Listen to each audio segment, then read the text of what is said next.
On va parler de changement ce soir, vous avez vu la thématique. Alors mon intention forte, c'est de créer une différence, parce que je pense qu'on est tous capables de créer une différence à notre échelle. Donc à ma modeste échelle, mon intention, c'est vraiment de faire une différence dans la manière dont vous abordez le changement, parce que le changement fait partie de nos vies et c'est ce dont nous allons parler ce soir. Alors je vais vous faire participer. Il ne faut pas forcément la bonne nouvelle du soir, mais c'est pour ça que ça va créer une différence. Donc ce que je vous propose, c'est que on va vraiment, j'ai des choses à vous dire, j'ai du contenu à vous donner, et puis on terminera par une expérimentation. D'accord ? On fera un exercice qui vous permettra de mieux vivre le changement, puis d'avoir le courage de faire des choses dont vous ne vous sentez pas forcément capable. Donc ça, ce sera pour la fin, puis bien sûr avec plaisir de répondre à vos questions. Donc n'hésitez pas, si pendant que je vous parle, vous m'entendez dire des choses qui vous interpellent et puis dont vous voulez que nous reparlions, aucun souci, prenez note et puis on aura une petite période de questions-réponses à la fin. D'abord, je voudrais prendre un petit peu la température de la salle et puis donc j'ai quelques questions à vous poser. La première est la suivante. Qui parmi vous a entendu de la part de ses parents ou de ses proches ou de ses éducateurs: tu sais mon chéri, le changement ça fait partie de la vie. C'est positif le changement. Puis peu importe les coups que tu vas te prendre, tu auras toujours la ressource en toi de te relever parce que la vie c'est ça et c'est juste la magie de la vie. Est-ce que vous pouvez lever la main, ceux qui ont baigné dans cette culture? Waouh, les vénards. Est-ce que parmi vous, certains ont davantage entendu des choses comme « Oula, fais pas ça, c'est risqué.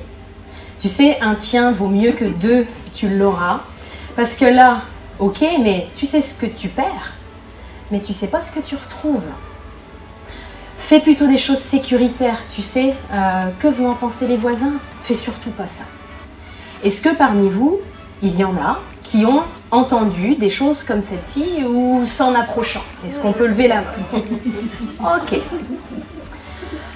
Eh bien, on vient de prendre une jolie photo et de comprendre. Alors moi aussi, je lève la main sur la deuxième solution, j'aurais adoré la première. Mes parents ont fait leur maximum avec les moyens du bord, et les moyens du bord, ce n'était pas la première solution. Et finalement, rien qu'en levant la main entre nous, comme ça, en petit comité, eh bien, on comprend pourquoi le changement, parfois, nous fait tellement peur.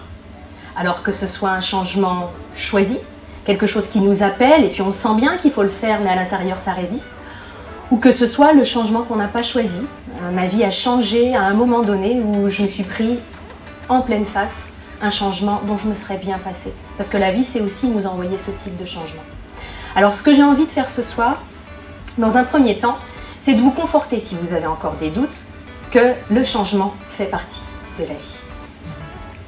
Le deuxième point, comme le changement fait partie de la vie, si nous voulons bien le vivre, nous devons apprendre à créer une vraie sécurité. Une vraie sécurité, ce n'est pas une sécurité extérieure, c'est une sécurité intérieure.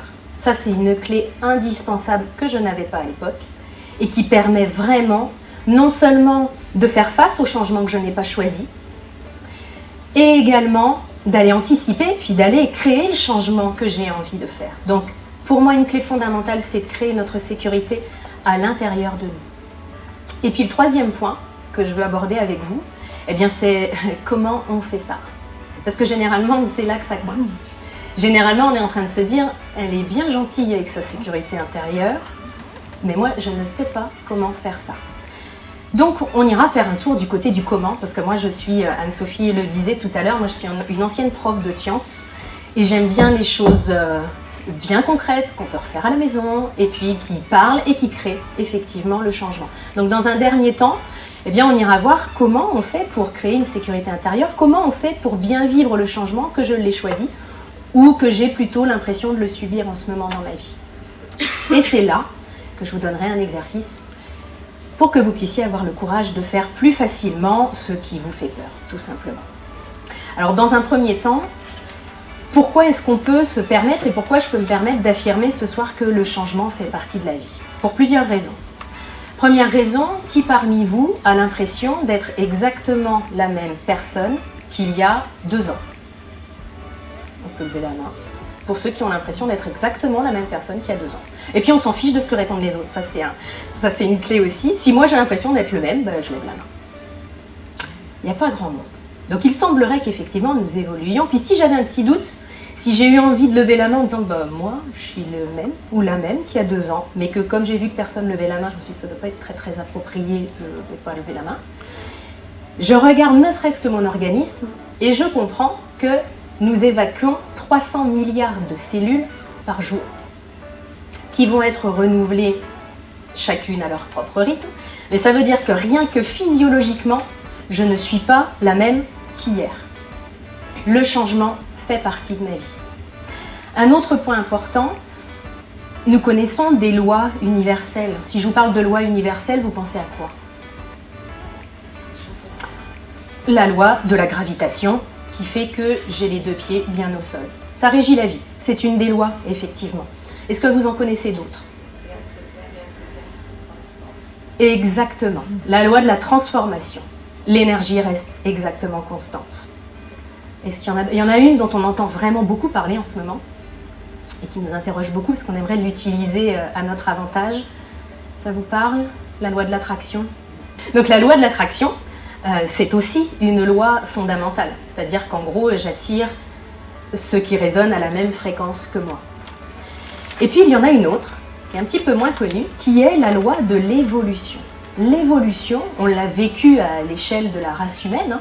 L'évolution, elle fait partie de la vie. C'est d'ailleurs ce qui fait que nombre de nos confrères et consoeurs ne sont pas bien dans leur vie en ce moment. Parce qu'ils sentent qu'il n'y a pas d'évolution. Pas bien dans leur vie perso ou pas bien dans leur vie pro, parce qu'ils sentent que ça plafonne, on n'apprend rien, je m'ennuie. Tout simplement, je vais à l'opposé d'une des lois universelles qui régit mon fonctionnement en tant qu'être humain, qui est la loi d'évolution. Et c'est ça qui fait que j'ai un espèce de mal-être. Un autre point important, vous connaissez les besoins fondamentaux de l'être humain. Alors quand on parle de besoins fondamentaux, on pense souvent à Maslow, à la fameuse pyramide de Maslow. Moi, je lui préfère les besoins d'Anthony Robbins. Je ne sais pas si vous avez déjà entendu parler d'Anthony Robbins, c'est un grand nom du développement personnel. C'est un coach américain. Et lui, en termes de 6 besoins fondamentaux, on va s'intéresser à l'un en particulier, mais je vous donne les 6, je vous donne le package. Il considère que nous avons le premier besoin qui est notre besoin de certitude. On a besoin de se sentir en sécurité, je suis sûre que ça vous parle ça. On a peur de la perdre, notre sécurité, on essaye de la construire à tout prix parce que c'est un besoin de l'être humain de se sentir en sécurité, c'est ce qu'il appelle lui le besoin de certitude. En gros, j'ai besoin d'être sûre que je vais retrouver ce soir ma maison au même endroit que je l'ai laissée. J'ai besoin d'être sûre que ma voiture, il y a des choses qui ne vont pas bouger. Ça me rassure et ça me donne la possibilité d'aller construire autre chose. Donc j'ai besoin vraiment de choses qui ne changent pas. Et si je me concentre seulement sur ce besoin-là, mon besoin de certitude, et que rien ne change dans ma vie, un peu, vous savez, le film Un jour sans fin ou quelque chose comme ça, je crois qu'il devait s'appeler comme ça, où je reproduis à l'identique, je me lève à la même heure, je mange la même chose, je croise les mêmes personnes, je dis la même chose.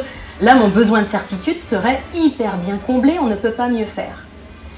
Je ne suis pas sûre que j'y trouve mon compte, parce que ce qui va se passer, c'est que si mon besoin de certitude est trop nourri, je m'ennuie. Parce que j'ai besoin d'incertitude. Mon deuxième besoin, c'est le besoin d'incertitude. On aime ça, les surprises. On aime ça, le bouquet de fleurs qui arrive de nulle part. On aime ça, la bonne nouvelle qui arrive. Parce que c'est un besoin fondamental de l'être humain. C'est ce qui signifie aussi que parfois, on s'ennuie parce qu'il n'y en a pas de fun, il n'y a pas de surprise. Et en même temps, on est un petit peu capricieux sur les surprises parce qu'on n'aimerait que des bonnes. Bien évidemment. Sauf que la vie n'a pas prévu que ça pour nous au programme.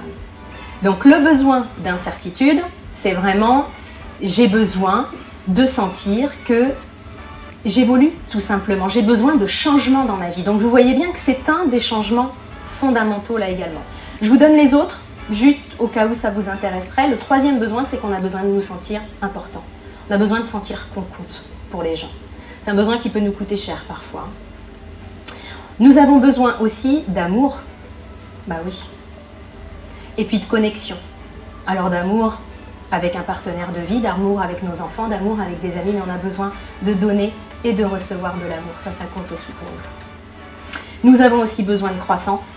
C'est en partie ce qui explique que vous soyez là, certainement, ce soir. On aime apprendre des choses nouvelles. On aime sentir que l'on grandit. Et puis le dernier besoin, c'est le besoin de contribution. On a besoin de sentir que notre vie fait une différence. On a besoin de sentir qu'on sert à quelque chose dans ce monde.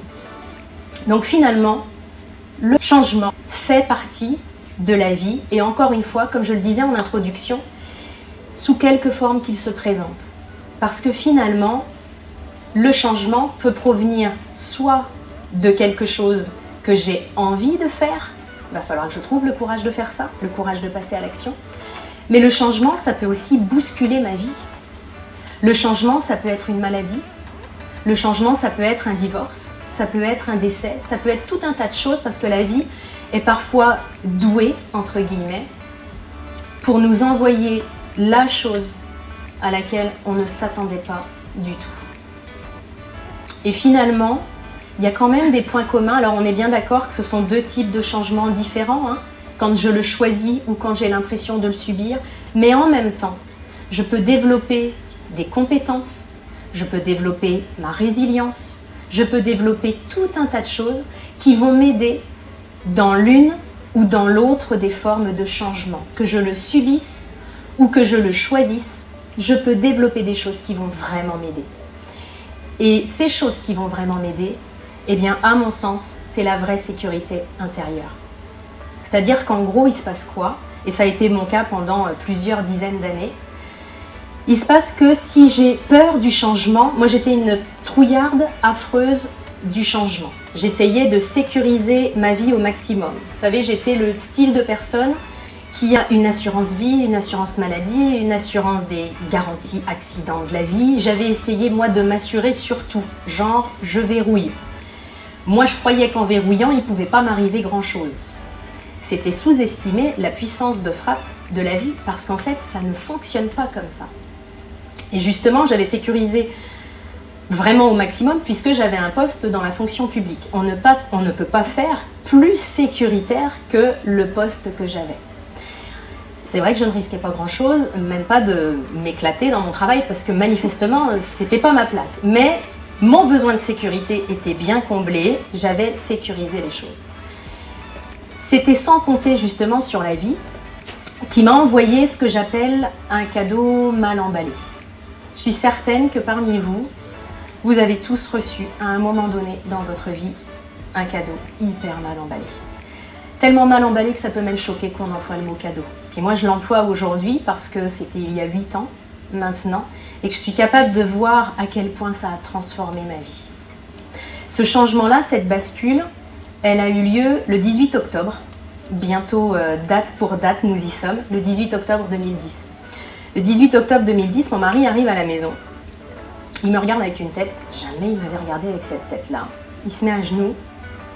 Puis il me dit, là je me suis dit, là il se passe un truc grave. Vous vous souvenez, celle qui verrouille pour qu'il ne se passe rien. Là je me suis dit, il se passe un truc grave, il a perdu son permis, on va perdre le boulot. Je me voyais déjà dans la rue avec les gamins. Enfin voilà, le scénario vraiment, la fille qui sait gérer le changement. Scénario catastrophe. Donc là il me regarde et puis il me dit, c'est ton père, il est mort ce matin. Là, j'y crois pas en fait. J'y crois pas du tout parce que mon père il a 59 ans, il est en bonne santé, enfin tout va bien. Donc c'est la seule chose qui me sort de la bouche, c'est tu déconnes. J'ai dû le dire 15 fois parce que mon cerveau il voulait pas réaliser ça. Mon corps l'a réalisé. La souffrance, et si vous l'avez déjà vécu, vous savez de quoi je parle. Cette espèce de plaie à l'intérieur où on se dit il n'y aura plus rien après ça. Je ne serai plus jamais comme avant. Et c'est vrai. J'ai plus jamais été comme avant. Sauf qu'à cette époque-là, je pensais que ce serait pire, puis que je serais plus qu'une plaie béante. Parce qu'en plus, dans mon entourage, j'avais des exemples de personnes dont on disait « il n'a plus jamais été le même après la mort de son père ». Ça me faisait peur. Je me dis, puis là, c'était pas dans le bon sens. Et je me disais, bon sang, à quoi je peux me raccrocher? La réponse, elle a été très nette, à rien. Parce que je croyais en rien, parce qu'en termes de paix intérieure, j'avais rien. En confiance en moi, confiance en la vie, je vous en parle même pas. J'avais vraiment pas grand-chose à quoi me raccrocher pour retrouver l'espoir. Donc j'ai fait mon chemin, je suis descendue très bas, Et j'ai pris conscience d'une chose, c'est qu'effectivement, et on en parlait tout à l'heure, c'est que le bilan de ma vie, on le ferait quand je partirais, comme lui. Et je ne sais pas du tout à quel âge ça va se passer. Donc, ce que je me suis dit, c'est tout simple, si tu partais maintenant, es-tu contente du bilan? Là, ça a été un grand non, dis donc. Bizarrement. Ça a été le... non, pas trop, non. Parce que niveau contribution, je donnais rien. Moi, quand je donnais quelque chose, j'avais l'impression de m'arracher un organe. Donc, recevoir, je connaissais bien, mais alors donner, c'était vraiment pas ce que je pratiquais. Et puis, je pensais effectivement à mon petit nombril, et puis je vivais dans ma sécurité, dans ma petite vie, car rien de... Enfin, j'ai pas tout remis en question non plus, j'ai gardé des trucs, hein. Mais ma petite vie niveau ambition, quoi. Je m'accrochais au peu que j'avais finalement, qui était déjà beaucoup à l'époque. Donc j'ai pas pu me raccrocher à une sécurité intérieure. Et c'est pour ça que je vais vous en parler ce soir. Parce qu'à mon sens, quand on n'a pas ça, vous savez, parfois la vie, ça peut être un peu comme la mer, il y a des vagues. Puis si je reste en surface, et c'est l'image que j'ai, si je suis sans sécurité intérieure, je suis en surface. Ouais, je suis en surface. Donc j'ai une vague qui va arriver, je me la prends en pleine face. Donc elle m'emmène, vous voyez un peu ce que ça donne, on a tous bu la tasse hein, quand on était plus ou moins jeune. Hein. Donc je bois la tasse. J'arrive à remonter, mais au prix de combien d'efforts et combien d'énergie, et je remonte à la surface, et là, que se passe-t-il? La vie m'envoie une autre vague. Donc je passe mon temps finalement à prendre la tasse, remonter un petit peu, et m'en reprendre une autre. Donc je passe mon temps à jouer au pompier dans ma propre vie, en ayant peur qu'une autre vague arrive. C'est pas la meilleure manière, à mon sens, de vivre le changement. Parce qu'en fait, les vagues représentent le changement. Avec une sécurité à l'intérieur de nous, eh bien, on est capable d'aller sous l'eau. Et sous l'eau, tout est calme. Et après, je peux remonter. Donc, je crée un espace en moi. Mais ça, finalement, le coup de la sécurité intérieure, moi, vous m'en auriez parlé avant 2010, voire même un petit peu après, j'aurais rigolé forcément, parce que pour moi ça ne m'amenait à rien. Pour moi la sécurité c'était pas à l'intérieur, la sécurité c'était dans mon compte en banque. Moi j'avais bien appris les choses, hein. C'était tu seras en sécurité si tu as X milliers d'euros sur ton compte en banque, si tu as un CDI, attention très important, donc là moi post-fonction publique j'étais bien, ça c'était validé. Si tu as un mari, puis pas un Pax, hein, pas une vie en concubinage. Il faut vraiment signer en bas pour être sûr que ce dossier-là est verrouillé. Ça, c'était fait. Des enfants, il faut quand même se reproduire, c'est important pour la sécurité. Hein. Puis on a besoin pour payer nos retraites et tout ça. Donc des enfants, idéalement 2, idéalement un garçon et une fille. C'était fait aussi. Verrouillé, bon, j'ai pas trop choisi ça. C'était fait aussi. Vraiment, chacun des dossiers était vraiment à sa place. Et finalement, c'est un peu dans cette culture-là qu'on a baigné. Moi, j'ai baigné sur ta sécurité va être assurée par l'extérieur. Alors, il y a quelques générations, on comptait sur la religion. Si je me comportais bien, tout allait bien se passer. Après, on a pu compter sur des politiques. Même parfois avec le changement, c'est maintenant. Oui. On a vu que ça ne marchait pas trop non plus. Alors on peut y croire à chaque nouvelle élection, hein, quelles que soient nos opinions politiques, on peut avoir vraiment l'espoir que ça y est, nous y sommes et que la vie va changer en mieux. C'est rare quand même que notre quotidien s'améliore vraiment beaucoup suite à un changement politique. On ne rentrera pas dans le débat ce soir, mais religion, politique, CDI, il y a 40% des CDI qui durent moins d'1 an. C'est quand même rigolo comme statistique. 45% des mariages terminent en divorce malheureusement.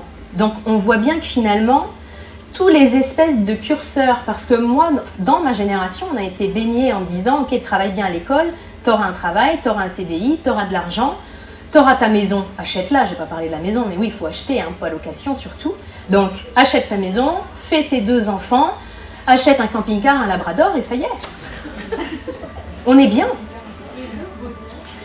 Sauf que, moi personnellement, sur cette jolie liste du bonheur vendu sur catalogue, j'avais quand même coché pas mal de choses. Et je me disais, je m'en approche.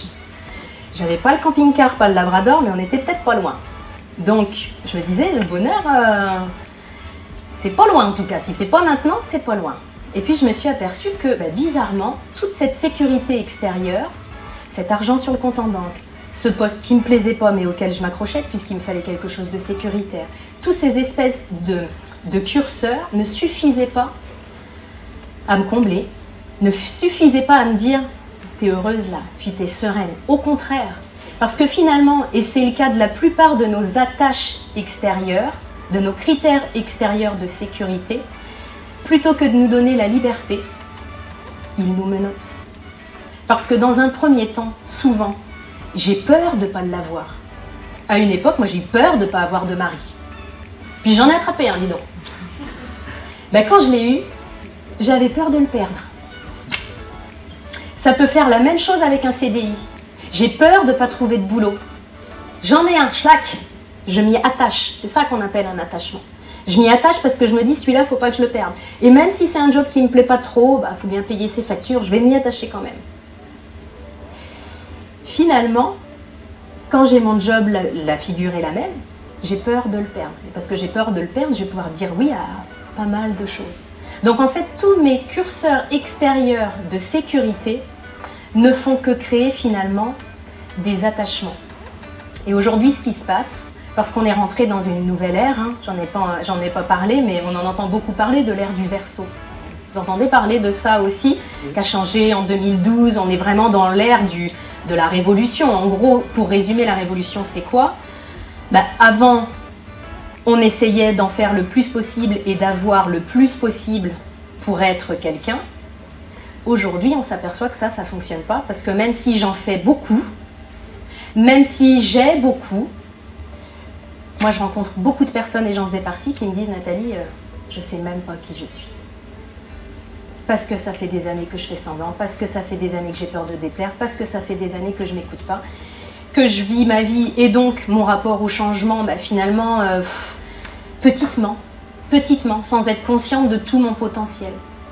Donc on se rend compte que le faire et l'avoir dans l'espoir d'être plus tard, ça ne marche plus.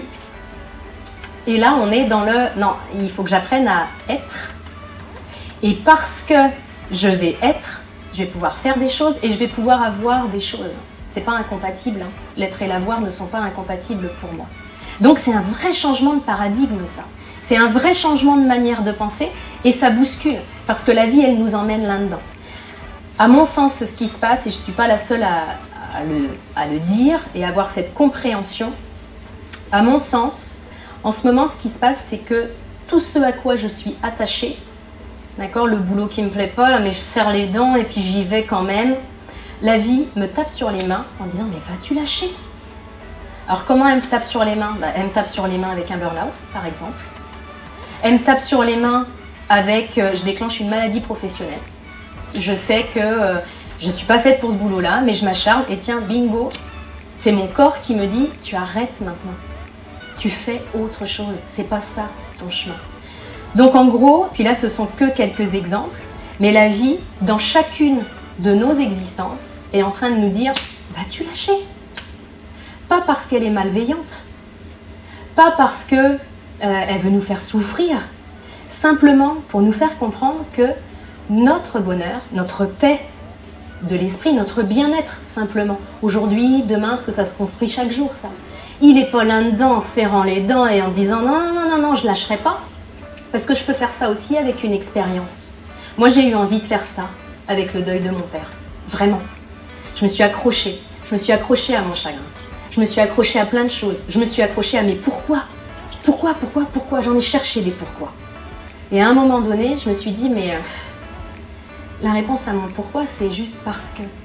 Parce que c'est la vie. Puis que la vie, ça arrive à tout le monde, même à toi. Et la vie nous invite en ce moment à arrêter d'être comme ça parce que c'est douloureux. Si je vous demandais de serrer les poings là pendant 10 minutes, moi je commence à avoir la trace des ongles là. C'est beaucoup plus facile de la vivre comme ça. Simplement en se disant, eh ben dis donc, tu m'en as déposé un sacré de cadeau mal emballé. Mais juste en le regardant et puis en acceptant, là on démarre nos clés pour construire notre paix intérieure, mais en acceptant que le cadeau du jour, c'est celui-là. J'en aurais aimé un autre, j'en aurais voulu un autre, mais c'est celui-là. On parle beaucoup d'acceptation, mais parce que c'est un sujet qui est vraiment d'actualité. Puis accepter, ça ne veut pas dire être d'accord, hein. Ça ne veut pas dire « super, merci, vas-y, envoie-en un autre ». C'est pas du tout ça. C'est juste se dire, être capable de se dire « j'ai super mal ». J'ai super mal. Et de regarder ce cadeau. Et parce que je vais faire ça, puis on a des outils aujourd'hui qui facilitent ça, parce que je vais faire ça, déjà je vais arrêter d'être en résistance contre la vie. Vous savez, on parle aussi, peut-être que vous en avez entendu parler, moi c'est une image qui me parle beaucoup, vous aurez compris que je suis quelqu'un de très visuel. J'ai besoin d'images, comme ça me parle, et après je peux changer les choses. Je prends souvent l'image de... Je considère que nous sommes dans un canoë dans notre vie. Vous voyez l'image du canoë, on descend dans le flux, et la vie, elle nous présente des choses. Alors qu'on aime ou pas. Et puis notre job, c'est je pagaie. Mais je reste dans le flux de la vie. Parfois le paysage ne me plaît pas, mais je pagaie. Parce que j'ai mon rôle à jouer aussi dans mon existence. Et dans les moments où justement je suis comme ça, c'est des moments où je prends le canoë, où je me tourne et où j'essaye de remonter le courant. En disant non, je veux pas aller par là. Ça marche pas. Ça marche pas. Donc il y a des moments où on est juste dans le canoë et où on est fatigué de ramer, mais on reste dans le flux. Et rester dans le flux, c'est juste être dans l'acceptation de ce que je suis en train de vivre là, ici, maintenant. Mais j'évite de tourner le canoë. Puis si je tourne le canoë, je m'accueille avec beaucoup de compassion là-dedans, je ne me tape pas dessus. Ça aide aussi ça, la sécurité intérieure. Une clé de la sécurité intérieure, parce que nous allons y arriver maintenant, c'est d'arrêter de se taper dessus comme on peut le faire souvent. Et tu ne devrais pas faire ça. Et tu ne devrais pas ressentir ça. Cette espèce de hamster à l'intérieur, et peut-être qu'il est actif en ce moment, c'est un hamster qui a le don de nous faire quitter avec la tête l'endroit où sont nos chaussures. C'est-à-dire qu'en gros, l'idée, si je veux être dans le flux, moi, et dans mon canoë, que je pagaille, si j'en ai la force ou pas, l'idée, à la base, c'est de mettre ma tête le plus souvent possible là où sont mes pieds. C'est une des clés de la sécurité intérieure. Si vous en retenez une, retenez celle-là. Et on n'a pas été élevé à ça du tout. Parce qu'on réfléchit, on pense que nous sommes des personnes intelligentes. Et c'est génial. Je ne prône pas l'ablation du cerveau. Pas du tout. Nous avons besoin de nos cerveaux pour construire notre vie. Et en même temps, il y a des moments, si on pouvait les débrancher, ça serait vraiment hyper bénéfique. Vous savez, ces moments, c'est un peu le sketch de Florence Foresti, où on est en train de jouer avec nos enfants, et puis on se dit, ça n'en finit pas ce jeu. Ouais, maman elle est là, ouais. Mais ma tête elle est pas là, mon corps est là. Et moi je suis déjà en train de me dire, quand je pense à tout ce qui m'attend, c'est pas possible. Ça c'est pas de la sécurité intérieure. Donc si vous voulez vraiment ramener une grande sécurité à l'intérieur de vous, à chaque fois que vous sentez votre hamster qui est peut-être en train de partir là maintenant, attention j'ai les noms, du style, pour bientôt fini, on mange après, je le ramène et je me concentre et je prends ce qu'il y a à prendre. Donc c'est vraiment une sacrée gymnastique au début, mais c'est vraiment extrêmement bénéfique. Un point important aussi, et qu'on a du mal à appliquer, je me mets dans le sac, je me mets dans le lot, c'est d'avoir du discernement. C'est quoi le discernement? C'est savoir faire la différence entre ce sur quoi j'ai un pouvoir d'action et ce sur quoi je n'ai aucun pouvoir d'action. Un exemple très simple, vous m'auriez donné une baguette magique. À cette époque, je l'aurais fait revenir, mon père, comme par magie. Et je ne pouvais pas faire ça. Donc j'aurais pu me rouler par terre, rester dans le fond de mon lit pendant des mois et des années, et dire que c'était pas normal, qu'on ne doit pas mourir à cet âge-là. On ne doit pas. Je me serais attaqué à un dossier sur lequel je n'ai aucune emprise. Est-ce qu'on est bien d'accord là-dessus? À partir du moment où je n'ai pas ce pouvoir, mais j'en ai plein d'autres, c'est ça qui est génial. Je n'ai pas celui-là, je ne sais pas ressusciter les morts. Donc, je ne mets pas d'énergie là-dedans. C'est ça, à mon sens, le discernement. C'est de se dire, ok, quels sont mes pouvoirs d'action? Là-dessus, j'en ai pas. Maintenant, j'en ai plein de pouvoirs d'action dans d'autres domaines. Exemple, y compris pour l'exemple qui nous préoccupait, je ne peux pas choisir l'événement, mais je peux choisir l'état d'esprit avec lequel je vais vivre cet événement-là.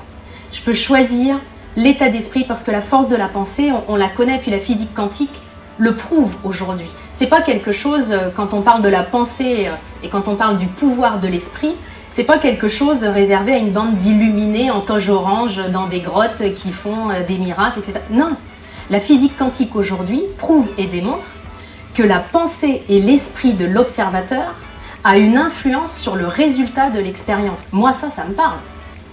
Ça veut dire que ma pensée et mon esprit, on le sait sur des maladies, je pense à John Kabat-Zinn par exemple, qui a une clinique où il guérit les gens, ça reste un docteur, il guérit les gens de forte dépression, de fort burn-out, sans aucun médicament.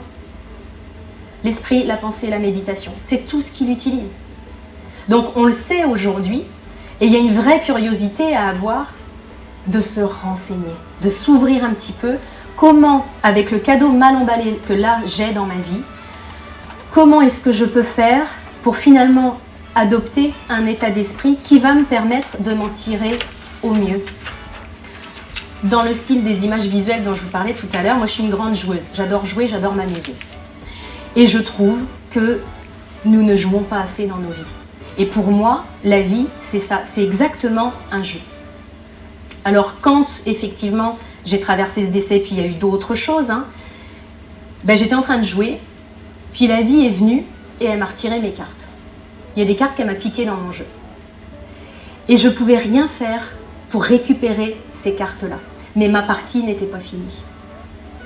Ma partie à moi n'était pas finie.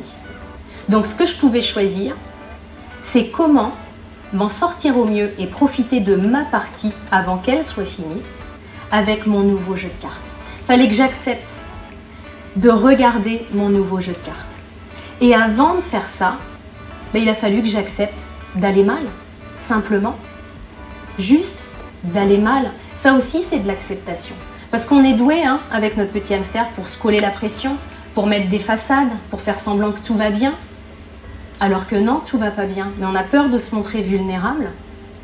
Donc, il y a une vraie acceptation de notre chagrin, de cette phase-là, qui est une phase utile aussi, parce qu'elle nous permet de nous découvrir, elle nous permet aussi parfois de prendre le temps de nous replier sur nous-mêmes, alors qu'on n'avait pas du tout le temps de faire ça avant. On ne le prenait pas. Puis simplement de se dire, ok, avec beaucoup de discernement, peut-être que je peux aller chercher d'autres cartes, parce que moi, dans la situation d'un décès, ça ne se pose pas comme ça, mais si c'est un job, je peux peut-être aller chercher d'autres cartes, de quelle carte j'ai envie. Et là, je choisis où je mets mon énergie. Donc le discernement, c'est important, simplement pour se dire, ce sur quoi je n'ai pas de pouvoir d'action, je le laisse de côté, je ne l'alimente pas, ni en pensée, ni en parole. Un exemple tout simple, je pense qu'aucun de nous ne se réjouit de voir des petits-enfants mourir de faim en Afrique. On est d'accord ou pas? Non. Quand on voit des images comme ça touche, forcément ça touche. Et je pourrais passer ma journée à regarder des images comme ça et à me dire, mais c'est dégueulasse. C'est pas normal. Nous, on a plein de choses. Pourquoi ça se passe comme ça? Et je pourrais mettre toute mon énergie là-dedans. Mais ce que nous prouve la physique quantique aujourd'hui, c'est que si je fais ça, je contribue au problème. J'envoie et j'alimente de l'énergie sur le problème. Alors de deux choses l'une, en tant que discernement. Soit je me dis, ça me révolte, c'est pas normal, donc je vais me bouger, je vais trouver une association à qui je vais pouvoir envoyer de l'argent, à qui je vais pouvoir, je vais pouvoir aller les aider, je vais prendre un billet d'avion et puis l'été prochain, j'irai avec eux pour changer les choses, c'est une option.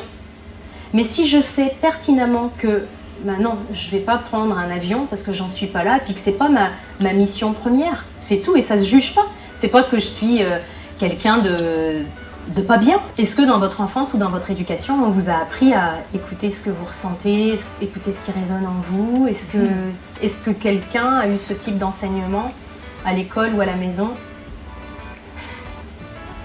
Ok, ben ouais. On vient de mettre le doigt sur une des failles de notre éducation, c'est qu'on n'a pas du tout appris à s'écouter. On a appris à écouter nos parents, on a appris à écouter des statistiques, on a appris à écouter les voisins, on a appris à écouter finalement ce que les autres pensaient de nous, mais ce dont nous, on a vraiment envie, limite, on ne nous l'a presque jamais demandé. même quand on nous a orientés, finalement. Et encore une fois, c'est pas une critique, c'est un constat. Si vous aviez été 15 à lever la main, je me serais dit, j'ai pas fait bonne pioche, moi. Mais ça aurait été ma pioche quand même, vous vous souvenez du jeu, ça aurait été comme ça. Mais c'est juste un constat. Et encore une fois, nos parents ont fait au mieux avec les moyens du bord. On n'était pas dans la même génération, on n'était pas dans le même climat. Et on n'était pas dans le même monde finalement, nos parents et nos grands-parents. Donc c'est simplement de se dire, il va falloir que j'apprenne à m'écouter. Pour une raison qui est, là pour le coup, extrêmement simple, c'est que c'est moi qui ai les réponses. Je suis la seule experte de Nathalie Martin. Ça, c'est une certitude. Vous êtes la seule experte, vous êtes le seul expert de vous-même. Vous seul savez ce qui est bon pour vous.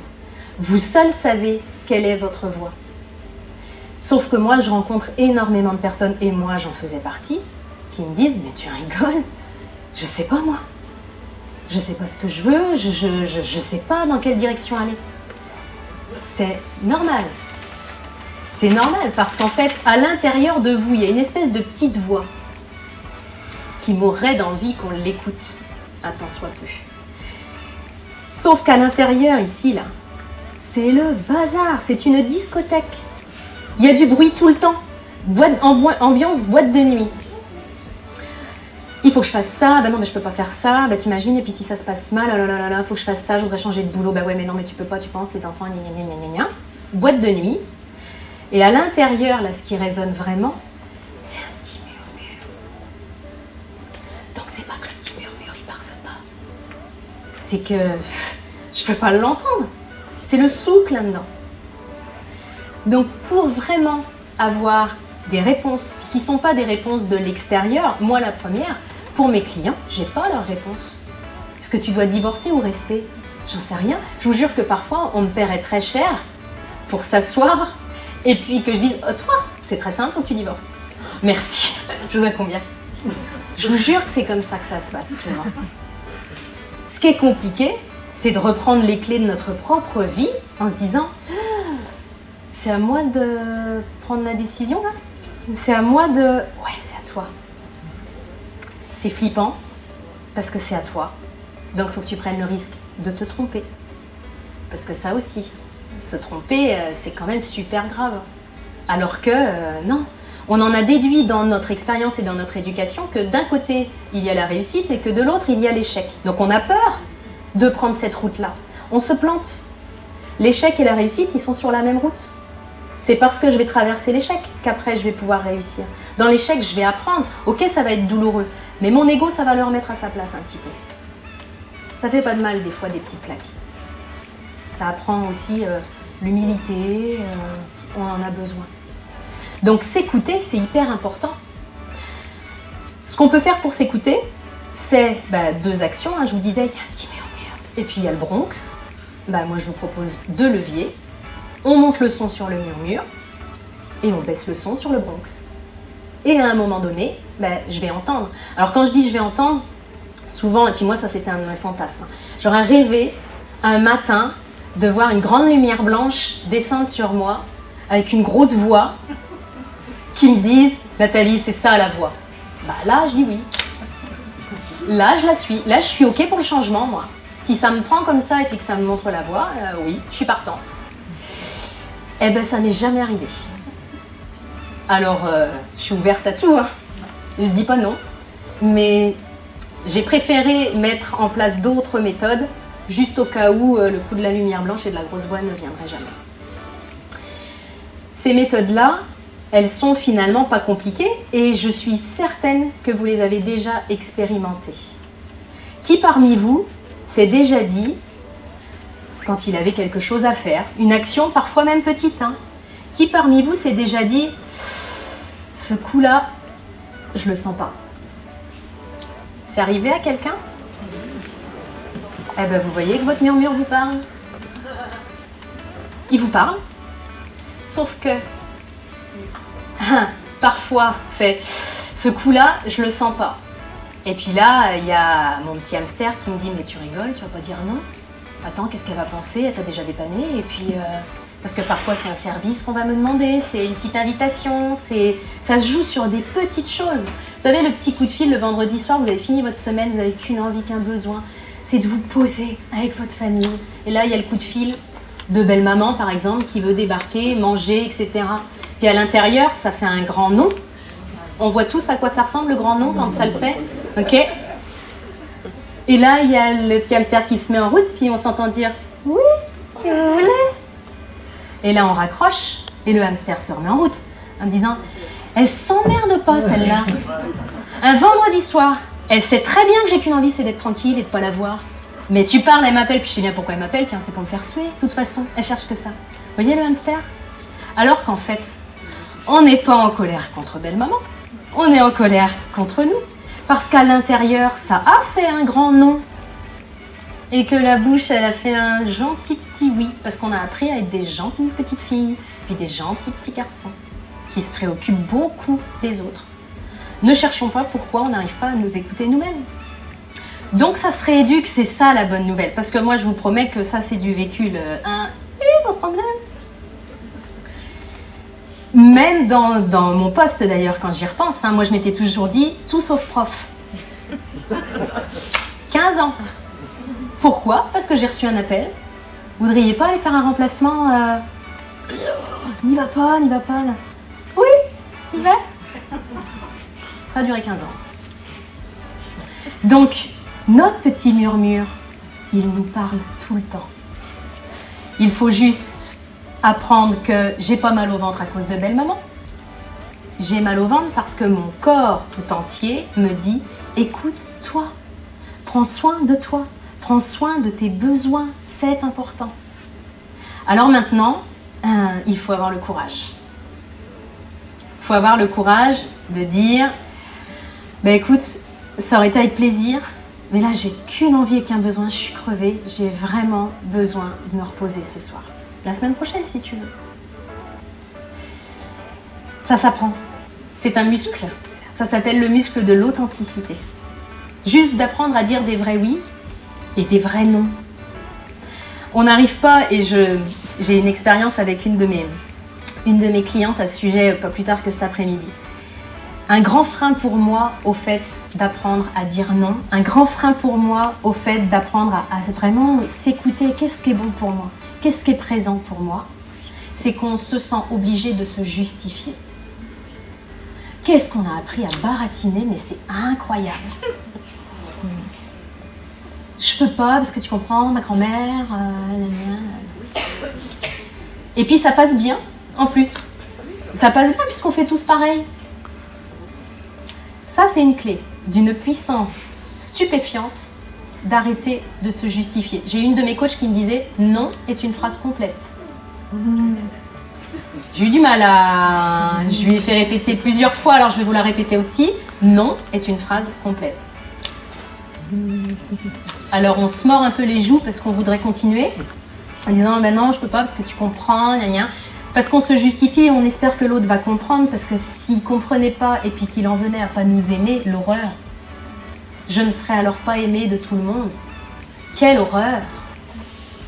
Nous avons un deuil à faire pour notre sécurité intérieure et pour vraiment faciliter le changement dans nos vies. Nous ne pouvons pas être aimés de tout le monde. Tout le monde n'aime pas les brocolis. Et le pauvre brocoli n'a rien fait à la création. C'est juste que, au niveau du goût, de la couleur, de la forme, je sais pas, ça résonne pas.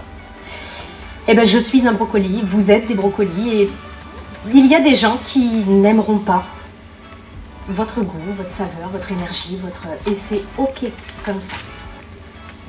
Ça a tout changé. Quelle horreur! Ça, c'est sûr! Ça, c'est la voix. Pour ceux qui n'ont pas entendu, on va devenir seul, ça c'est sûr. Mais il y a des gens qui raffolent des brocolis. Et c'est avec eux qu'on va passer du bon temps. Donc pour le changement, en termes de sécurité intérieure, on le disait, montez le volume sur le petit murmure. Pour ça, c'est simple. Écoutez-le, tenez-en compte. Sur des toutes petites choses. Dites oui quand c'est oui, dites non quand c'est non. Souvent, à ce stade-là, et peut-être que votre petit hamster est en train de vous le dire, on me dit « Ah bah oui, mais c'est pas facile. Ben non, c'est pas facile. Parce qu'on n'a pas été éduqué. Mais c'est pas parce que c'est pas facile qu'on peut pas le faire. C'est parce qu'on le fait pas que c'est pas facile. C'est pas la même chose. Parce qu'une fois qu'on a pris l'habitude, ben ça sort de plus en plus naturellement. Moi, dire non au départ, c'était pas possible. Je devenais toute rouge, enfin, je préférais dire oui, hein, c'est plus simple, c'est sûr. C'est sûr que c'est plus simple. Il y a tout un tas de trucs comme ça qui sont plus simples. Sauf que ce ne sont pas des choses qui simplifient la vie. C'est difficile de vivre en disant jamais non. Je ne sais pas si vous avez testé, moi j'ai testé. C'est pas facile. Parce que ça veut dire que pendant que je suis en train de dire oui tout le temps aux autres, bah, à qui je le dis, le non, à Bibi. J'ai pas envie de dire toujours non. Moi, j'ai pas envie de dire toujours non. Et ça, c'est vraiment une chose aussi importante, hein, et c'est légitime, hein, de penser ça. Mais c'est que notre petit hamster ne connaît que les toujours et les jamais. Pour lui, il n'y a pas de nuance, en fait. Il fait des généralités avec tout, il extrapole tout, il nous savonne la planche, en fait. J'aime bien le voir comme ça, parce que dès qu'on va vouloir changer, parce qu'il y a une porte qui s'ouvre, dans le changement, c'est ça, c'est une porte qui s'ouvre.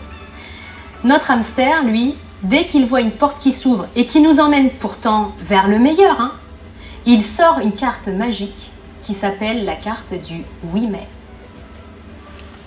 Alors cette carte-là, là on est pas mal, là on est bien. Quand il sort ça, alors quand je dis il, c'est une partie de nous, hein, c'est une image. Mais cette partie de nous qui est bourrée de croyances, de peurs, c'est un vrai disque dur des traumatismes. Il veut nous dissuader de changer. C'est-à-dire que moi, j'ai rencontré des gens, on parle beaucoup de la zone de confort, vous en avez entendu parler. Avec, il faut que je sorte de ma zone de confort. Qui a envie de ça? Quand on parle du changement, on parle très souvent de zone du confort. Cherchez sur YouTube, vous trouverez tout un tas de vidéos là-dessus.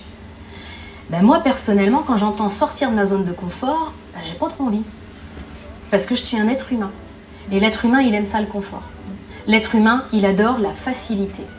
C'est bien le problème, d'ailleurs. C'est plus facile de ne pas faire de sport que d'en faire. C'est plus facile de mal manger, surtout quand on n'a pas l'habitude de bien manger, que de bien manger. C'est plus facile de continuer à fumer que de s'arrêter. Il y a tout un tas de trucs comme ça qui sont plus faciles. Et l'être humain va choisir la facilité. Ce qui veut dire que si je veux mettre le minimum de chance de mon côté pour changer, je vais parler de sortir de ma zone de confort. Parce que rien que quand je vais le dire à voix haute, je sens qu'à l'intérieur, ça fait... J'ai pas envie. Et le pire de ça, c'est que moi, je rencontre des gens qui viennent me voir en me disant « je sais, il faut que je sorte. » Le « il faut », parce qu'on est très habitué aussi aux obligations, c'est important. Même quelque chose qui me tient à cœur, je vais dire « ah ouais, il faut. Il faut que je sois heureux. Il faut que... » D'où il faut? Personne m'oblige à ça. Si tu veux être malheureux, t'es malheureux. Mais fais-le bien. Moi, je pars de ce principe-là. C'est la même chose pour tous nos changements. Chacun fait de son mieux avec son degré de conscience du moment. Il n'y a aucun souci. Mais fais bien les choses, fais-les de ton mieux. Donc finalement, cette personne-là me disait « il faut que je sorte de ma zone de confort ». 5 minutes avant, elle venait de me dire qu'elle était au bord du burn-out. Parce que son job, vraiment, elle n'en pouvait plus. C'était trop dur. Mais son job était dans sa zone de confort. Moi, il y a deux choses que je ne comprends pas trop le lien. Entre j'ai mal au ventre, parce que ça je l'ai vécu aussi, le mal de ventre du dimanche soir. Ça va, bah là oui, dans ma vie ça allait comme un lundi ou comme un vendredi, oui, ça c'est certain. Donc, est-ce que mon boulot était dans ma zone de confort? Bah, je trouvais pas ça super confortable, non. Ouais, le vendredi soir. C'est pas ça une zone de confort. On n'est pas dans notre zone de confort quand il y a des choses qui nous déplaisent au plus haut point dans notre vie et qui sont source de souffrance. Si je suis dans un job qui me plaît pas, si je suis malheureux en couple, si j'ai vraiment des choses qui m'handicapent dans ma vie, si je vis dans une maison que j'aime pas, d'où c'est confortable ça? C'est pas confortable. Moi ça c'est une question qui a révolutionné ma vie et en termes de changement, je l'adore celle-ci. C'est qu'est-ce que tu ferais si tu n'avais pas peur? Ok, t'as peur, c'est normal, tu l'as jamais fait, t'es un être humain, tu voudrais être sûr que tout se passe bien. Parce que même quand moi j'ai démissionné de la fonction publique, je voulais partir de la fonction publique, mais avec le parachute, la bouée, les brassards, et être sûr que tout se passerait bien. Mais si j'avais attendu ça, j'y serais encore. À un moment donné, il faut aussi faire confiance. Même si on ne se fait pas confiance à soi parfois, mais faire confiance à la vie aussi, ça c'est important. Quand mon corps il me dit un grand oui, c'est par là que ça passe. Parce que quand on me disait, mais démissionner de la fonction publique, t'es malade. Prends une disponibilité, au moins tu pourrais y retourner, c'est sûr. Retourner dans un truc qui ne me plaît pas, je ne vois pas la sécurité là-dedans. Donc c'est vraiment de se dire, il y a des moments où quand on se dit, mais pourquoi je ferais ça? La seule raison c'est parce que je le sens comme ça. Et que j'arrête de me justifier parce que c'est injustifiable. Donc vraiment de se dire, la question c'est qu'est-ce que je ferais aujourd'hui si je n'avais pas peur? Dès que j'ai un choix à faire, parce que souvent il y a deux options, hein. Il y a souvent le choix du cœur, le choix de la raison, parfois c'est un peu plus confus que ça, donc on a besoin de venir éclaircir un petit peu. Mais qu'est-ce que je ferais si je n'avais pas peur? Et là je l'ai ma réponse. Là, j'ai pas la réponse de la tête, hein, parce que généralement, vous avez environ 2-3 secondes à peine avant que lui débarque avec sa carte magique, vous vous en souvenez, le « oui mais ». Si vous vous entendez dire des « oui mais », moi c'est quelque chose que je fais énormément avec mes clients, parce qu'en séance de coaching, vous vous doutez bien qu'il y en a des « oui mais hein, ». Parce que le coaching, c'est quand même une démarche de changement. Donc, qui dit changement, on dit « je suis pas confortable ». Oui, mais on va y aller quand même, parce que tu sais que c'est bon pour toi. Tu me l'as dit. Donc, on va y aller quand même. Et là, il y en a des oui, mais qui partent. Et systématiquement, et après, au bout d'un certain nombre de séances, ils le savent, c'est de se dire, si tu t'entends dire un oui, mais, appuie sur pause, parce que là, ton ego est en train de te faire fermer la porte, parce qu'il ne veut pas du tout que tu ailles sur cette voie-là. On va fermer la porte, il n'y a aucun problème. Mais avant de la fermer, regarde ce qu'il y avait de bon à prendre pour toi derrière la porte. Après, on va la fermer, il n'y a pas de souci. Mais derrière ton oui mais, il y a juste ton ego qui botte en touche et qui te fait croire que c'est pas le bon changement pour toi, c'est pas le moment, c'est pas... Vous savez, moi, quand j'ai démissionné, mon mari était au chômage. Autant vous dire que... Alors, j'ai entendu des choses très, très féministes comme « T'as raison, si ton mari peut t'entretenir, qu'il a une belle situation. » Une belle situation, ça s'appelait Pôle emploi. Mais c'est des clichés, en fait, qu'on a. Avec, bah ouais, non, mais moi, je peux pas... Si je pouvais, je le ferais aussi comme toi, mais moi, j'ai mes enfants. Oui, aussi. Moi, j'ai ma maison. Oui, aussi. Il y en avait plein des oui, mais. Alors qu'en fait, au fond d'eux, j'avais tout un tas de collègues qui rêvaient de faire la même chose. Puis je dis pas que c'était leur voie. Je dis pas que je suis mieux qu'eux parce que moi, j'ai eu le courage. Moi, c'était mon chemin et je sais pas quel est le leur. Ce que je sais en revanche, c'est que si on prend l'habitude, parce que c'est vraiment lié à des petits détails, parfois on attend vraiment le truc magique qui transforme la vie. Ce qui transforme la vie, à mon sens, c'est le petit détail, mais le petit détail que je vais implanter là, que je vais faire concrètement. C'est pas effectivement juste d'assister à un atelier, une conférence, lire un bouquin. Moi, j'ai longtemps cru que ma vie changerait comme ça. Sauf que très longtemps, j'appliquais pas ce que j'apprenais. Ah, j'avais une tête bien remplie, aucun souci. Vous m'auriez dit, écris-nous une thèse sur le bonheur, je vous garantis que je la sortais. Écris-nous une thèse sur ce qu'il faut faire pour changer, on a tous 2-3 idées à ce sujet-là. Jusqu'à ce qu'une de mes coachs, quand elle m'a dit, je lui ai dit, ouais mais ça je sais, un truc que je faisais pas. Genre méditer, ou je sais plus ce que je faisais pas à l'époque. Je lui ai dit, oui mais je sais. Elle me dit, attends, tu le fais ou pas? Je dis, ben non, mais je sais que ouais, si je le faisais, ce serait bien. Ouais. Ben, elle me dit, ben alors tu le sais pas. Tu le sauras le jour où tu le feras, tu en auras fait l'expérience, ton corps il sera ok là-dessus. Puis vraiment là, oui, ça c'est de la connaissance. La connaissance, c'est pas là. Donc c'est de se dire les petites choses, et pas le truc extraordinairement miraculeux, mais des petites choses du quotidien. Ça s'ouvre, ça me dit oui, ben je vais dire un oui. Puis tant pis si c'est pas tôt au départ. Parce qu'on a une exigence de perfection, on voudrait vraiment faire le changement dans nos vies à la perfection, comme si on avait vraiment toujours fait ça. Toujours gérer un deuil, une maladie, un divorce. Ouais, nickel, je le gère. Ben non, je le gère comme je peux. Mais par des petits leviers, je vais pouvoir le gérer au mieux parce que la partie n'est pas finie. Et parce que je vais accepter de faire ces petits leviers, de dire bah non, ou de demander de l'aide, juste de dire tu sais quoi, j'aurais juste envie de te parler. Juste accepter de se montrer vulnérable sans attendre que ce soit les autres qui viennent. Mais juste ça, je vais le faire de manière très maladroite. Peut-être que je vais être toute rouge, peut-être que je vais transpirer, peut-être que je vais bredouiller, mais je vais le faire. Et parce que je l'ai fait là, La deuxième fois où je vais le faire, je vais être plus à l'aise. Rappelez-vous comment vous avez appris à conduire. Si on nous avait filmé lors de notre première séance de conduite, il y a quand même de quoi rigoler 5 minutes. Hein. Puis comment je fais? Et puis on était très très pâteau. Voire même, on a peut-être fait juste 3 cm la première fois qu'on a tourné le contact, parce qu'on a calé, et puis ben voilà. Mais on a accepté, ça faisait partie du jeu, parce que sinon on n'aurait jamais su conduire. C'est la même chose avec le changement.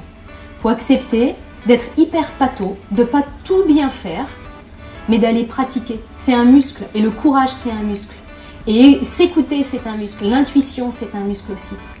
Donc pour s'écouter, on le disait tout à l'heure, je monte le volume, on l'a dit. Donc quand ça dit oui, ça dit oui.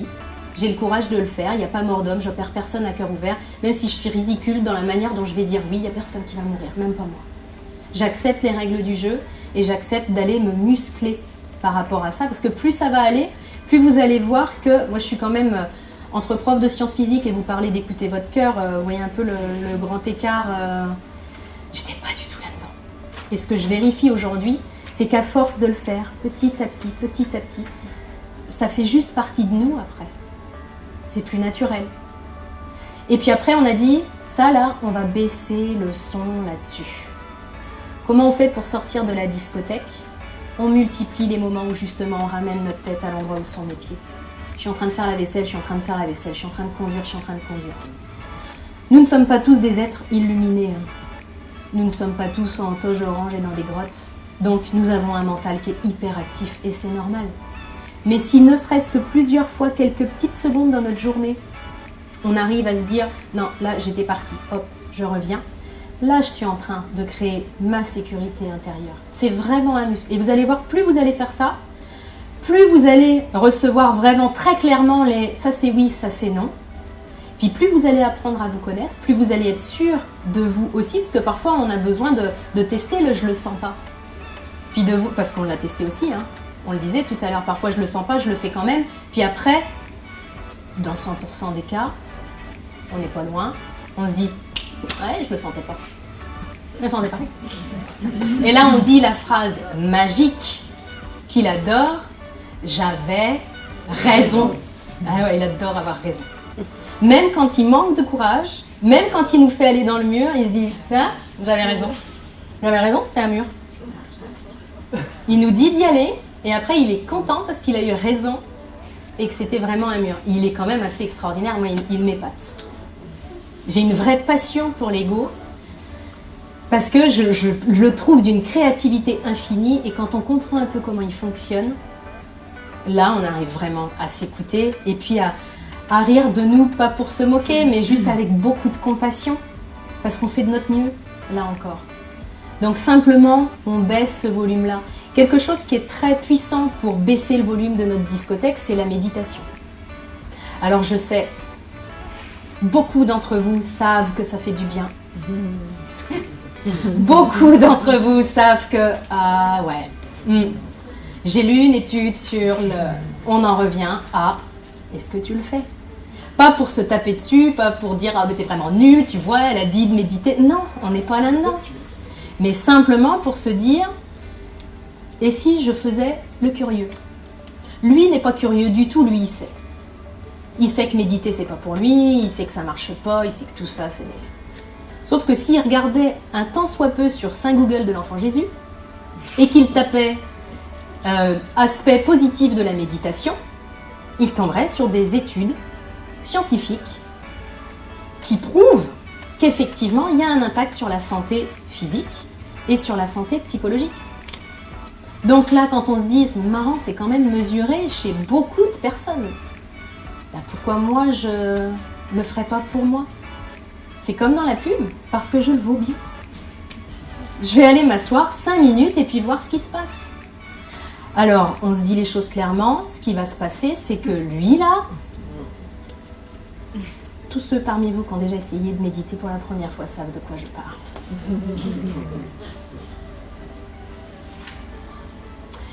Eh ben c'est pas grave, on le laisse faire son boulot. Moi souvent, parce que, encore une fois, je les connais pas les clés pour vous spécifiquement. Moi, j'ai testé des choses, je me suis renseignée sur plein de choses. J'ai testé des choses qui marchent d'une manière hallucinante pour moi. Donc, je considère que je les partage et prends qui veut. La méditation, franchement, ça a changé ma vie. Et pas que la mienne, celle de mon mari et celle de mes enfants. Une maman qui médite et une maman qui ne médite pas, on voit un tout petit peu la différence. Surtout après une journée bien chargée, en faisant les leçons. Ah, la bichette. Ça fait du bien. Et c'est un muscle. Pour maîtriser nos émotions, enfin, c'est un muscle extraordinaire.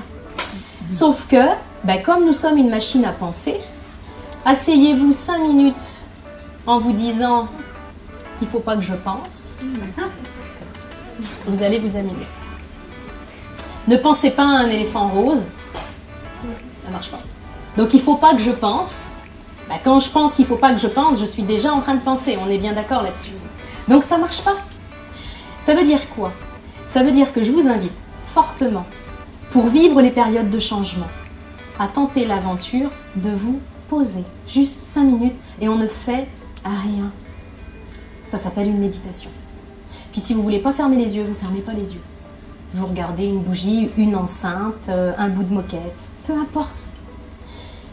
Là-dessus, il faut lâcher la performance. Parce qu'en clair, j'ai jamais médité, je vais méditer 5 minutes et je voudrais me transformer en Mathieu Ricard, qui doit méditer depuis, je sais pas, 20 ans, 30 ans. Ça va pas vraiment marcher comme ça. Et au bout de 2 minutes, je vais vite m'apercevoir que ça marche pas du tout comme ça. Parce que là, ça va s'agiter énormément. Tu as vraiment que ça à faire, puis tu vois bien que ça marche pas. De toute façon, tu es censé pas penser, puis tu es en train de penser. Quand tu vois tout le boulot que tu as à faire, elle va perdre 5 minutes. Elle m'a dit non, tu as vraiment que ça à faire. C'est pas grave. Je ne me fixe aucun objectif. La seule méditation ratée, c'est celle que je ne vais pas faire. La méditation, c'est un sport. Si je médite une fois, c'est comme faire des abdos. Si je me fais un 30 minutes dans une salle de sport tous les 5 ans, les tablettes de chocolat, c'est pas pour demain. Ou pas là, en tout cas. Je peux aller m'en acheter, mais... C'est la même chose avec la méditation. C'est juste de l'entraînement, de l'entraînement, de l'entraînement. Quand vous traversez des périodes difficiles, quand vous ne savez plus où vous en êtes, quand vraiment c'est trop dur, juste de se poser, de fermer les yeux et d'être présent. Juste présent. Je suis présent au fait que je suis en train de penser et je lâche. Je m'y attache pas, je m'y accroche pas. Je ne suis pas en train de tricoter sur le fait que je pense, je lâche. Et puis il y a peut-être des fois où pendant 5 minutes, ça n'a pas arrêté de cogiter, de cogiter. C'est pas grave. Le but du jeu, c'était pas d'être Mathieu Ricard, le but du jeu, c'était de s'asseoir 5 minutes. Mission accomplie. C'est important de bien choisir nos objectifs, y compris en période de changement. Parce que très souvent, on se fixe un objectif et on a peur de se tromper, donc on part pas. Mais si on se fixait juste comme objectif de partir, on est sûr de réussir. Juste de se mettre en route, pas de gagner la course, juste de se mettre en route, parce que mon cœur me dit de partir par là, j'y vais, et je ne sais pas pourquoi j'y vais, mais c'est juste que mon chemin, de toute évidence, passe par là. Donc, dernier point, on en a parlé un petit peu tout à l'heure, mais je veux vraiment vous le noter, si je veux bien vivre une période de changement, et c'était mon cas, nos peurs sont nos conseillers. C'est-à-dire que j'écoute ma peur pour choisir mon chemin. Tant que je fais ça, je suis en train d'alimenter mon bazar intérieur là. D'accord ? Les peurs, elles prennent de plus en plus de place. Elles se nourrissent. Dès que je prends une décision qui a pour motivation la peur, je veux changer de job. Si j'avais pas peur, je changerais de job. Vous vous rappelez de ma question de tout à l'heure. Donc la voie, elle est par là. Et ça ne veut pas dire d'aller voir, il y avait une pub il y a quelques années, d'aller voir le PDG en habit de poussin dès demain matin. Avec au revoir président, il y en a qui l'avaient vu cette pub? C'est pas ça. Maintenant que je sais ce que mon cœur me dit, je vais utiliser ma tête pour me dire, ok, la voie est par là, comment je peux stratégiquement faire en sorte d'atteindre mon objectif. Là, j'utilise ma tête, j'en ai besoin. Mais ma tête, elle ne connaît pas mon choix. Vous savez, le coup des 2 colonnes, pour, contre. Parfois, il n'y a rien dans la colonne pour. Il y a juste parce que. La colonne pour contre, c'est fait pour faire des choix raisonnables. Si les choix raisonnables rendaient les gens heureux, nous serions nombreux à être heureux sur cette planète. Très nombreux. Parce que nous sommes nombreux à faire des choix très très raisonnables. Fais pas ça, c'est pas raisonnable. Donc vraiment l'idée, c'est qu'après, je construis ce chemin. Donc de changer notre rapport à nos peurs, c'est quelque chose d'indispensable quand on est en période de changement. Ce ne sont pas des conseillères, ce ne sont pas non plus des copines. Enfin, moi je sais pas vous, mais quand j'ai la trouille, je trouve pas ça super confortable. Mais j'ai juste compris que ce sont des compagnes de route. Elles font la route avec moi. On m'avait dit une fois, si tu fais rien qui te fait peur dans la vie, c'est que tu joues trop petit. Ça m'avait marqué. Ça m'avait vraiment marqué. Si tu fais rien dans ta vie qui te fait peur, c'est que tu joues trop petit. C'est que justement, peut-être que tu es dans ta zone de routine là. Si tu arrêtais de faire que des choses qui te font pas peur, ça donnerait quoi dans ta vie? Et encore une fois, ça ne veut pas dire faire n'importe quoi. Ça veut dire que maintenant que j'ai les réponses, je vais mettre en place les choses pour pouvoir vraiment y accéder avec le plus de sécurité possible. Parce que j'ai besoin de combler mon besoin de sécurité, on en a parlé. Mais je ne vais pas m'attacher à ce besoin-là parce que je sais qu'il me cloue au sol, tout simplement.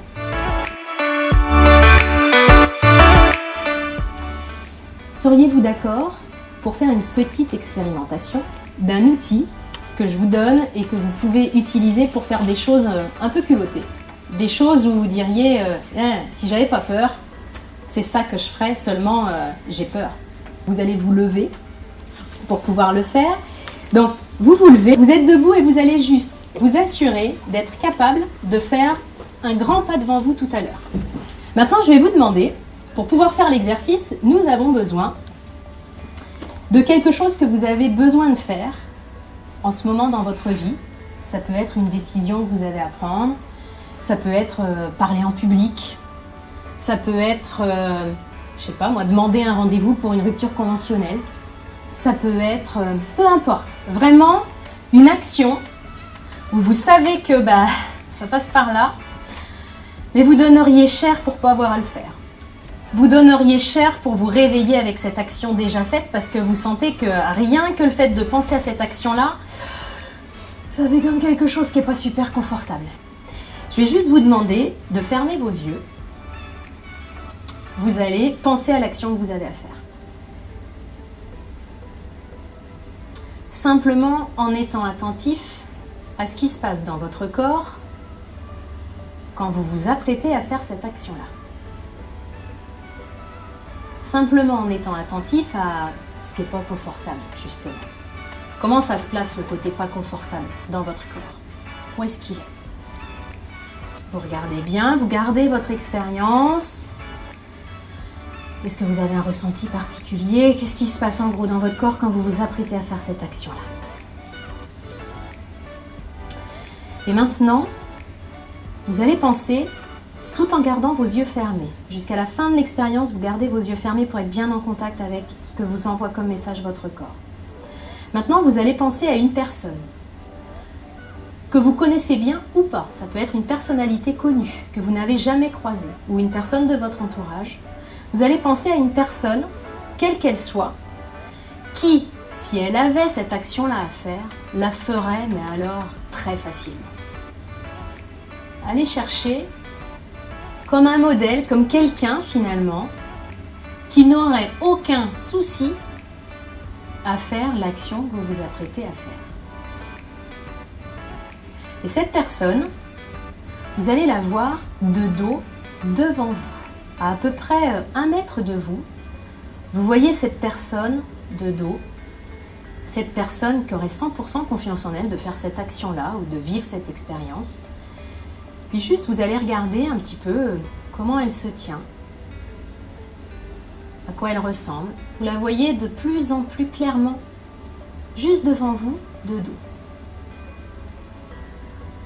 Et maintenant que vous la voyez très clairement, vous allez faire un grand pas en avant pour aller finalement vous mettre à sa place. Faites votre pas et vous venez en fait vous mettre dans ses chaussures. C'est comme si vous étiez cette personne-là maintenant. Et vous êtes sur le point de faire cette action-là. Mais vous êtes elle. Vous êtes cette personne qui n'aurait aucune difficulté à faire cette action. Et vous regardez ce que ça fait dans votre corps d'être cette personne-là en train de faire l'action que vous avez à faire ou en train de vivre l'expérience que vous avez à vivre. Vous regardez en détail ce que ça change dans votre corps. Comment est-ce qu'elle s'y prend? Comment est-ce qu'elle se tient? Qu'est-ce qu'elle ressent?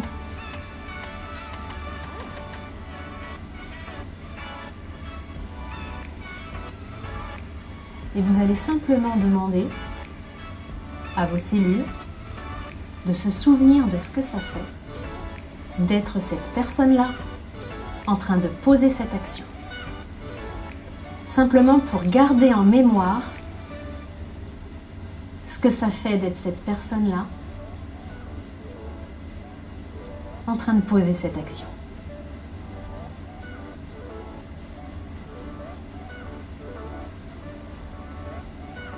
Une fois que tout votre ressenti est bien intégré dans vos cellules, vous allez faire un pas en arrière pour redevenir vous, à votre place, tout en gardant les yeux fermés encore. Et vous allez simplement repenser à l'action que vous avez à faire et regarder s'il y a quelque chose qui a changé dans votre ressenti, dans la manière dont vous vous sentez justement à l'idée de poser cette action-là. Est-ce qu'il y a quelque chose qui a changé par rapport à tout à l'heure?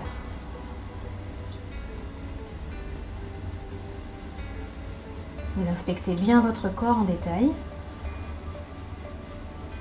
Puis quand c'est fait, tranquillement, vous pouvez revenir avec nous et puis reprendre votre place, riche de ça. Et puis on va voir, on va faire le tour un petit peu de vos ressentis. Vous pouvez revenir avec nous et vous asseoir. Parmi vous, pour qui est-ce que il y a eu un ressenti différent après avoir fait cette expérience-là? Est-ce que vous avez finalement mesuré 2 fois? Une première fois, je suis moi et puis je vais aller vers cette expérience ou vers cette action-là. Vous avez fait l'expérience, vous êtes revenu et vous avez refait une mesure. Pour qui est-ce que ça a changé quelque chose? Ok. Ça a changé en mieux ou en moins bien? Est-ce que quelqu'un veut nous partager ce que ça a changé finalement? Ouais? J'ai trouvé, en fait, je ne savais pas trop comment faire. Oui. Donc avec le fait de se projeter dans une autre personne. Oui. Ensuite, j'ai même complètement changé ma stratégie. En fait. Je l'ai vu faire et je me suis dit, en fait, je vais faire comme il ferait. C'est passer un truc et d'envoyer un mail, par exemple, pour en concret. Oui. C'est de, je vais appeler, et moi je vais appeler plutôt d'envoyer un mail. Excellent. C'est ça le changement. C'est des petites choses finalement. Alors, si vous n'avez pas eu de ressenti particulier, c'est pas grave, encore une fois, on n'est pas dans la performance. Il y a 2 choses. Premièrement, l'outil qui marche sur 100% des personnes, il n'existe pas, à mon sens. Donc, si c'est pas celui-là, c'en est un autre. Et puis, on est dans un contexte particulier, c'est-à-dire qu'on est en groupe et puis entre personnes qui ne se connaissent pas forcément. Donc, parfois, ça peut créer une résistance, puis lui, il peut avoir du mal à se lâcher. Donc, je vous invite à refaire cet exercice-là dès que vous avez quelque chose de courageux à faire et où vous avez l'impression que, parce qu'effectivement, vous le mentionnez très bien, je vais téléphoner plutôt que d'envoyer un mail. Ça prend du courage de téléphoner plutôt que d'envoyer un mail, hein. C'est plus efficace. Donc c'est vraiment, cet exercice-là, il s'appelle emprunter du génie. Il y a des compétences que parfois nous n'avons pas. Par contre, il y a plein de personnes qui en ont. Donc là, vous avez pensé à cette personne-là dans cette situation précise-là. Peut-être que dans une autre situation, vous aurez besoin d'aller emprunter du génie à quelqu'un d'autre. Qui est-ce qui serait super doué pour faire ce que j'ai à faire? Qui est-ce qui serait super doué pour gérer ce conflit ou pour venir faire cette conférence ou pour passer ce coup de fil, peu importe. Et avant, je me mets en condition, c'est-à-dire que je vais aller emprunter du génie à quelqu'un. Je reviens, moi, parce que je ne suis pas lui, hein, donc je reviens dans ma vie et là, je vais poser mon action. Et vous allez voir, si vous testez ça, que vous allez changer certaines de vos actions et vous le traduisez très bien. Donc forcément, si je change certaines de mes actions, je change aussi mes résultats, inévitablement. Et puis même si je fais les mêmes actions, je ne vais pas les faire de la même manière. Je ne vais peut-être pas les faire avec le même timbre de voix. Je vais peut-être pas les faire... Faites-le aussi avec... vous pouvez le faire avec vos conjoints, c'est vraiment très marrant. Moi, quand je fais cet exercice-là en séance individuelle, donc là, il n'y a pas le frein du groupe, vraiment, on voit la physiologie de la personne qui change. C'est-à-dire que si j'avais peur, au début, je peux être comme ça. Et quand je reviens vraiment, ça y est, je suis dans ma posture, donc forcément, je ne vais pas parler pareil. Si je mets des limites, je ne vais pas les mettre pareil, elles ne vont pas être contestées pareil. Donc il y a vraiment... Ça, c'est un exemple d'outil que moi, j'utilise beaucoup pour favoriser le changement, parce que ça permet d'aller utiliser des compétences et emprunter du génie quand moi, finalement, je suis un petit peu à bout de course, puis je suis prise dans mes peurs. L'idée, c'est de comprendre, et puis ça, c'est un outil, et il y en a plein d'autres. L'idée, c'est de comprendre que si vous ressentez vraiment que votre route passe par cette voie-là, c'est que c'est la voie qui est juste pour vous. Donc, mon intention, pour chacun de nous, c'est juste qu'on se laisse porter dans nos canoës, qu'on pose les coups de rame, parce que le meilleur, finalement, il est là, dans le flux de la vie, il n'est pas à ramer à contresens en se faisant croire que c'est plus rapide, c'est plus facile et que ça va être moins difficile. C'est super dur de ramer à contresens. Donc, je vous souhaite vraiment du fond du cœur de ramer dans le sens du flux de la vie, parce que c'est beaucoup plus facile, on gagne du temps, on gagne de l'énergie, puis surtout on gagne du bien-être au quotidien. Donc je vous remercie de votre attention.